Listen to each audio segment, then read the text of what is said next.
Hi, folks. My name is Girish, the host for Back to Basics, another Back to Basics for another week. Today, we're going to be talking about Bitcoin. And yes, we have talked about Bitcoin several times on Back to Basics, but today's a little different, isn't it? The book that we're going to be talking about, well, we'll get into the book later on when I tell you the title of the book. But now the question is Bitcoin a religion? Is that what people are talking about? Are they comparing Bitcoin with the Bible, the Hindu religion, or any religion for that matter? Have you thought of that? I mean, Google it up and figure that out. But today, I'm gonna go and ask that question to our guest today, and his name is Brian, and he's an amazing person. I mean, I've talked to him before this pre-call, and now we're here on this call. So let's talk to Brian and let's talk about Bitcoin a little more detail, a little more as a different side of the Bitcoin side of things. So Brian, how are you? And thanks for coming to Back to Basics. Well, it's good to be on. I'm really excited about it. And I love the intro. I know what we're going to talk about to some degree, and that was that was a great intro. I just got more excited. So let's do it.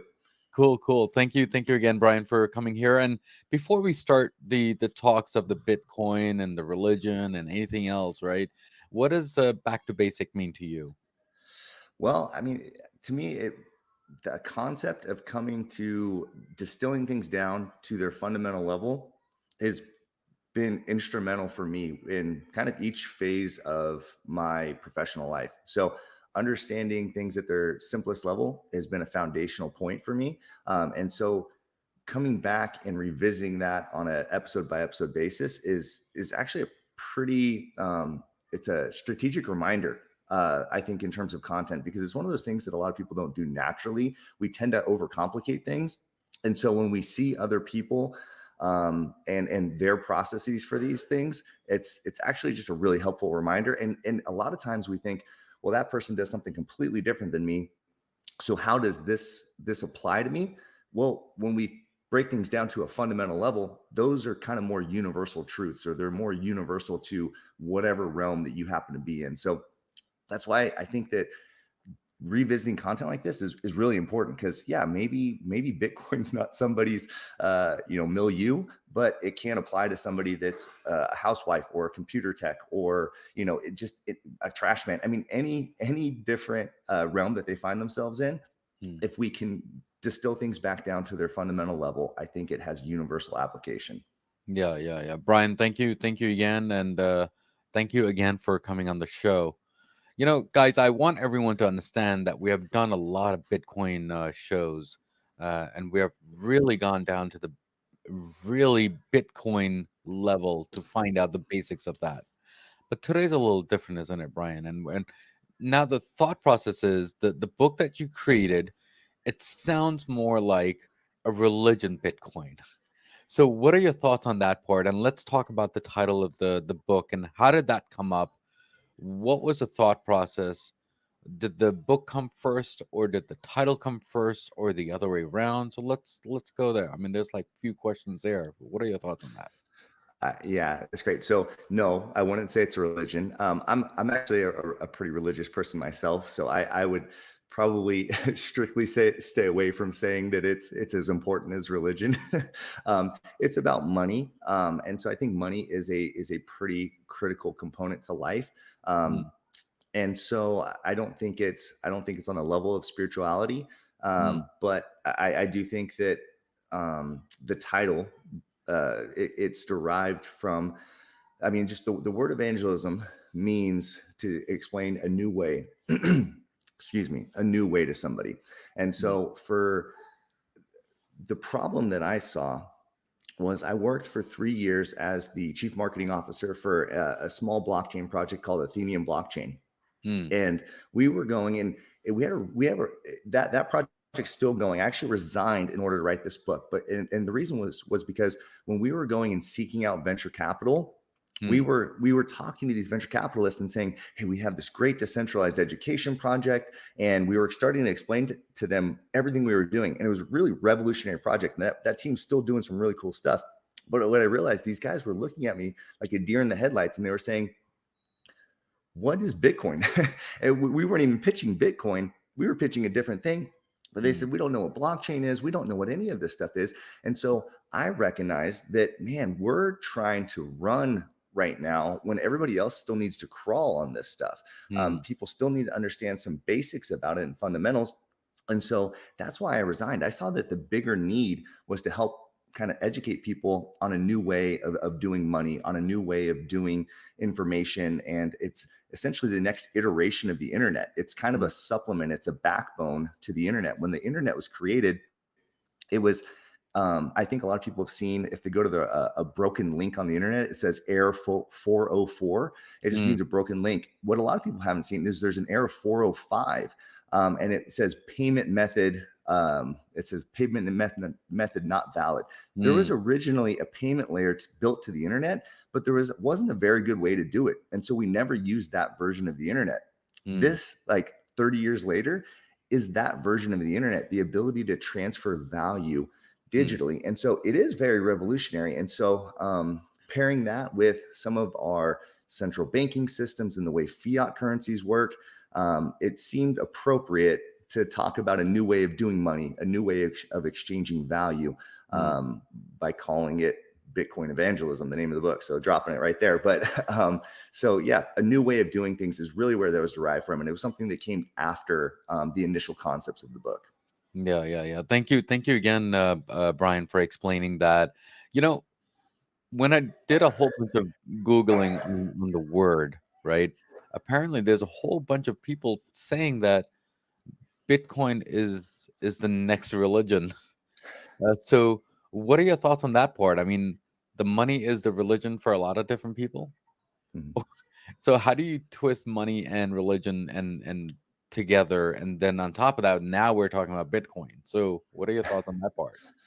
Yeah. Well, I think that there's almost a, I would even go beyond to, I guess, slam our own Bitcoin community a little bit to put us in place to humble us.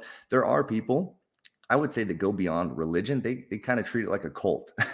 I mean, there's kind of this blind obedience to it. And I think that's also part of the reason why I wanted to help educate people. I found that there's people, and you can go find this on Bitcoin Twitter, especially people that bought Bitcoin that or some sort of cryptocurrency, and now there's zealots. There's zealots out there, but they don't even know what they're talking about. Mm, And so they, when a friend asks them, "Hey, why did you buy Bitcoin?" They'll say, "I don't know, because the price is going to go up someday." mm, And so when I hear that answer, it's kind of, to me, and again, as a deeply religious person, I'm a Christian. I have a deep held conviction about my faith. I find it annoying when, as a Christian, other Christians, I say, "Hey, well, why do you believe in God?" And they say, "I don't know. My parents." I was raised a Christian. I'm like, well, that's not a very good reason to to believe in a religion just because somebody else told you. And so mm, you should be able to have a defense. In religion, we call it apologetics. mm, And so you should have an ability to rationalize your faith. I get that it's faith, right? But there mm, should be a rationalization there. So that's where I see a little bit of a connection, I guess, to religion. I mean, I had Mormon missionaries come to my door the other day, and they're able to come with their whole set of apologetics to defend their religion. Okay, maybe it's something I buy, maybe it's something I don't buy into. But I think that anybody that's out there trying to share, whether it's their faith or a new way of doing things, they should have a rationalization for it, and that's essentially what Bitcoin evangelism is. It's not a religion. I mean, I think that money can be, I mean, you hear that phrase, it's the root of all evil. I think mm, we know that it's not the root of all evil, but a lot of bad things have happened in the name of money, mm, because people, I think, are inherently selfish. I think we're inherently flawed. And mm, so if somebody has a flaw, I think money tends to aggravate that a little bit. I think it inflames those bad tendencies within us.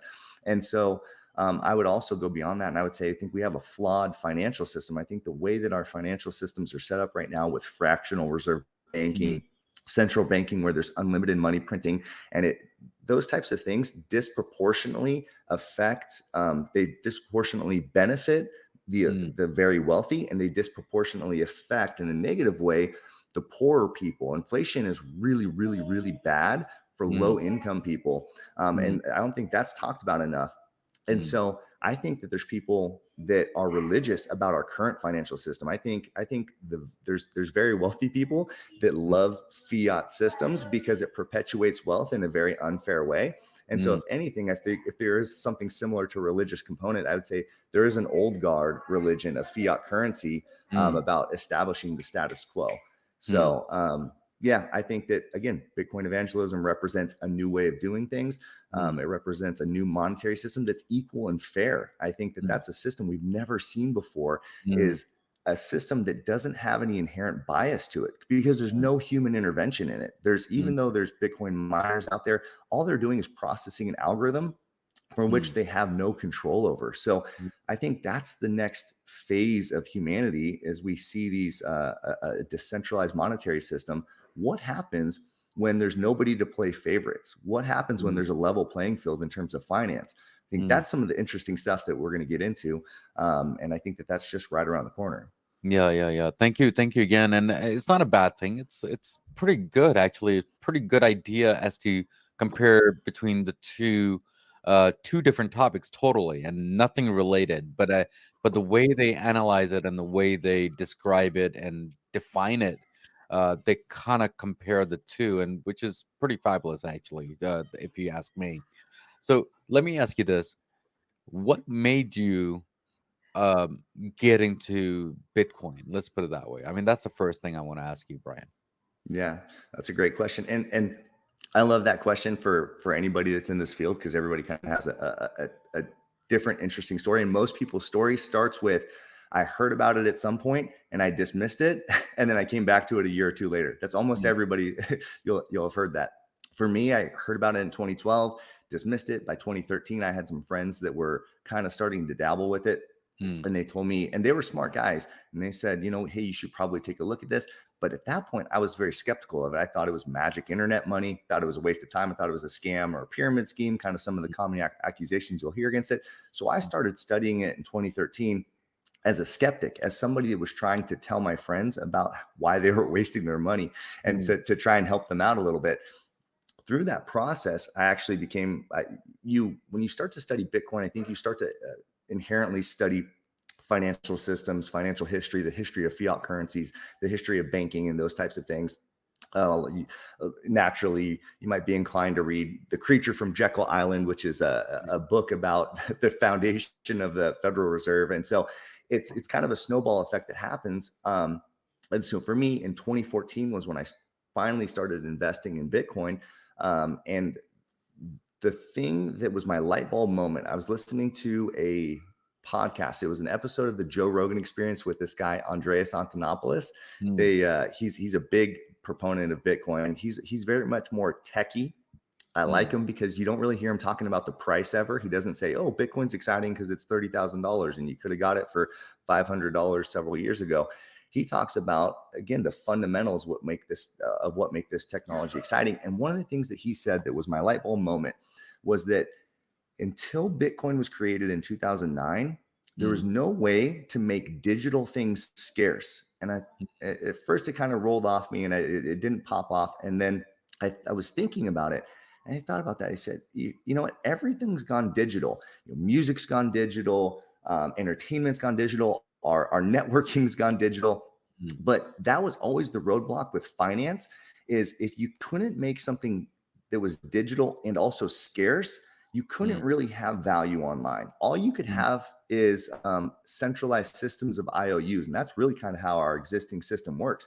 People think, mm, oh, if I Venmo somebody a payment, that I'm actually sending them money. No, what your bank is doing is sending an IOU to another bank. And that's getting settled, periodically later on. What happens mm, with Bitcoin is it's actually digitally scarce. It's the first time in history that you can't copy and paste something digital. And mm, so for me, that was the light bulb moment that said, wow, that makes it at least possible that this could be the backbone of our financial future. And mm. up to this point, I think it's marching towards achieving that. So let me ask you this question, if you don't mind. When you just said to Venmo someone, right? Is that a thought process of transferring money from one bank to the other? That's not Mhm. digital. Right. So what if, I mean, Venmo is essentially a consumer-facing product. There's Okay. not really a whole lot going on in the back end.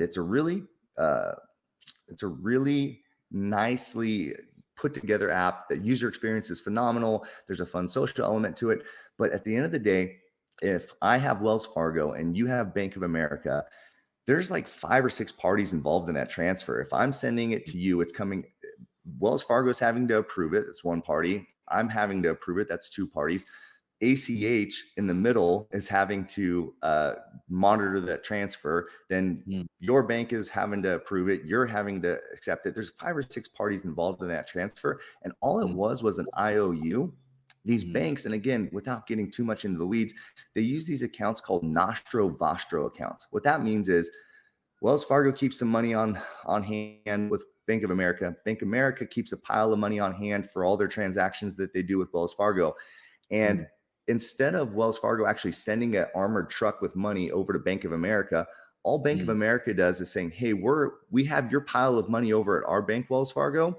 We're crediting your account X amount of dollars, or your customer's account X amount of dollars." So it's all mm, these internal processes. There's not actually value being transferred. There's just mm, these kind of antiquated ways of handling on the back end. The mm, CEO of PayPal, I think it was like 3 or 4 years ago, he mm, said, and PayPal owns Venmo, and he was talking about Venmo at the time. He said, what a lot of people don't recognize is that even though PayPal and Venmo are really great products for their customers, he goes, people don't realize that we're actually operating on the back end on 1970s technology.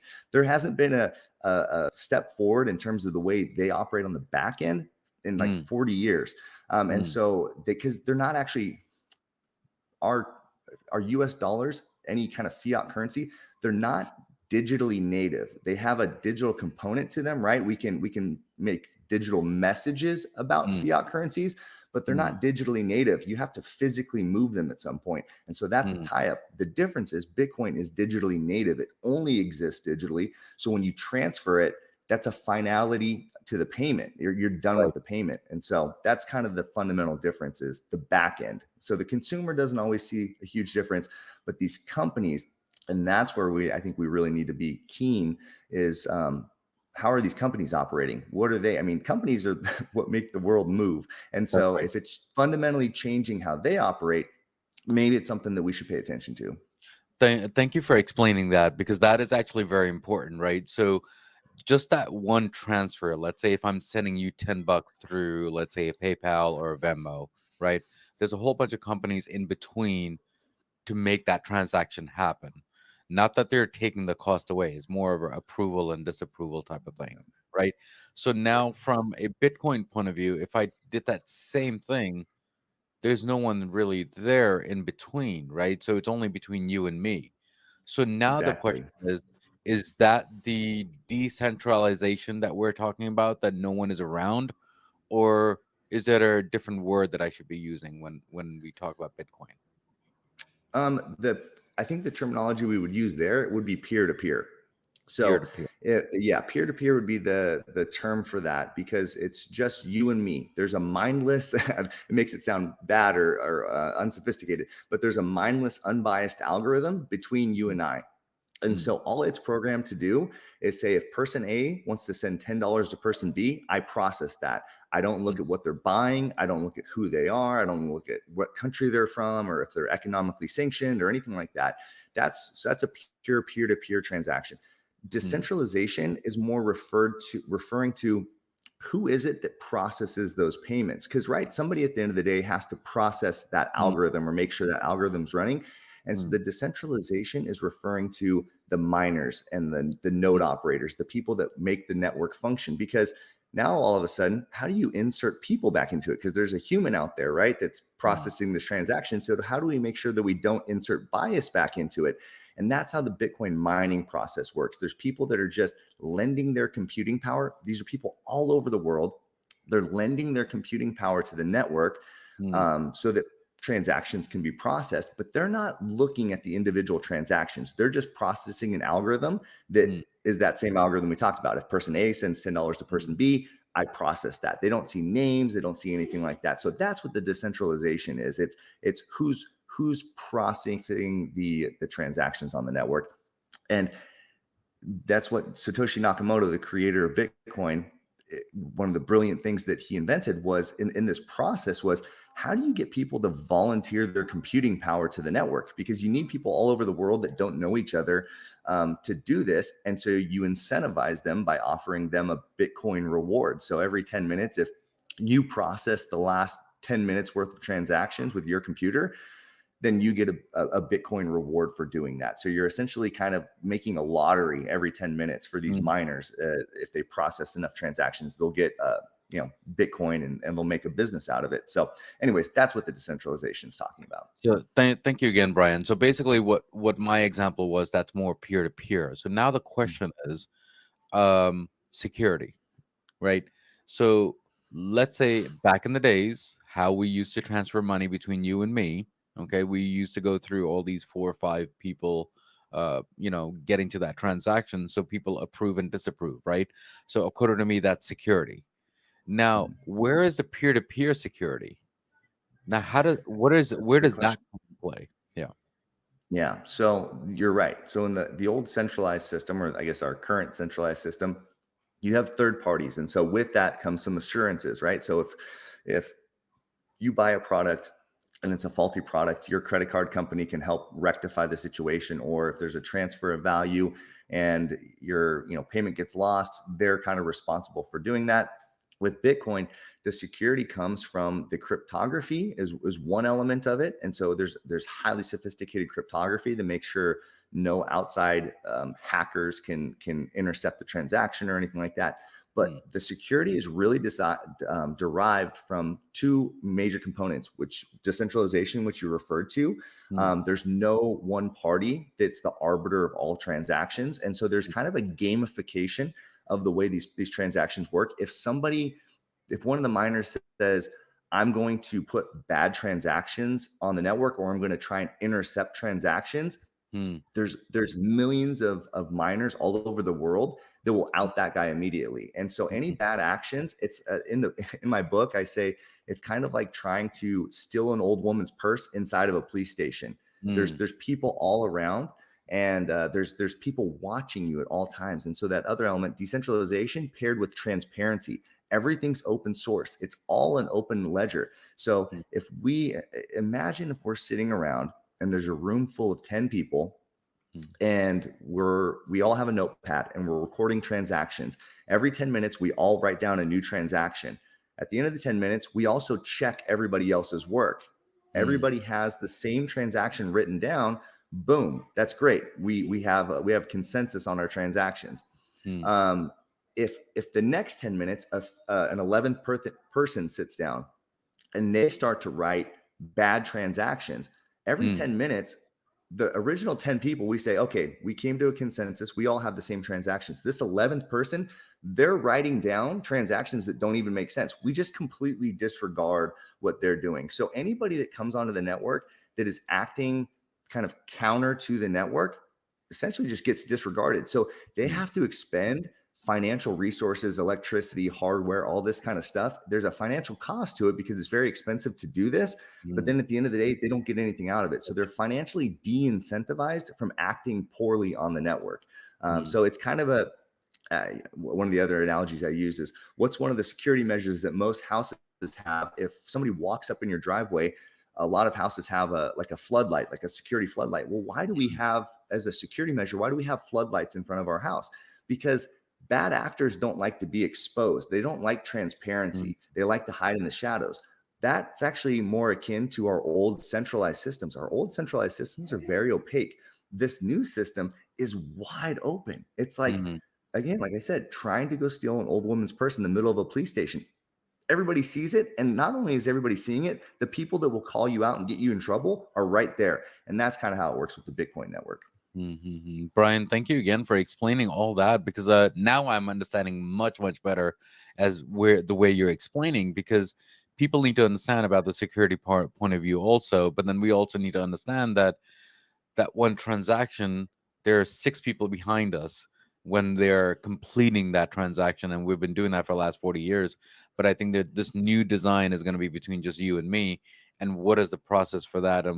and we'll get into that much later in the other episodes that I'll be talking about. So thank you again, Brian, for that.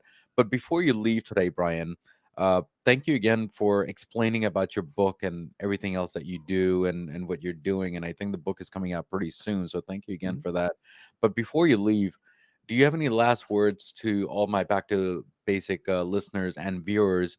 And how was your journey on Back to Basics on top of that? Well, I think your show's been such a great resource. I love that you produce so much content. I'm a content junkie, and so I need I need a constant fix. I need different perspectives, and so I just appreciate you and your show, and I appreciate what you represent. Your questions your questions are always really insightful, and again, they get down to the basics. People, I go on a lot of shows, and they want to ask me, all sorts of things about Bitcoin price, and I think that is a fair component. Sure. But all of your questions were fundamental questions, and that's what I love to talk about. We break it down to its most basic component. So thank you for that. Your questions are amazing. Thank you. But yeah, as far as thank you. You gave my book the little rub there. So the pre-orders are going on my website right now. It's freshlymintedbooks.com. And so it's next week is when all the pre-orders ship out. So we're about 4 or 5 days away from everything going out. So anybody that orders right now, they're going to get the book really soon. It's actually live on Amazon right now as well. So if you go on Amazon and look up Bitcoin Evangelism, you can actually order it right now too. The ebook's coming out really soon. We got hardcovers coming out next week as well. And one of the really fun things, and this is the cool thing about new technologies, is you get to do things that we're kind of in a new frontier. And so my book is actually the first book in history that has a $1,000 Bitcoin wallet hidden inside of it. So if you know anything about Bitcoin, you can secure your wallet with a 12-word passphrase or a 24-word passphrase. This one, the wallet that I made, is it's a 12-word seed phrase. So there's 12 random words hidden throughout the book. If you find them, they're like little Easter eggs.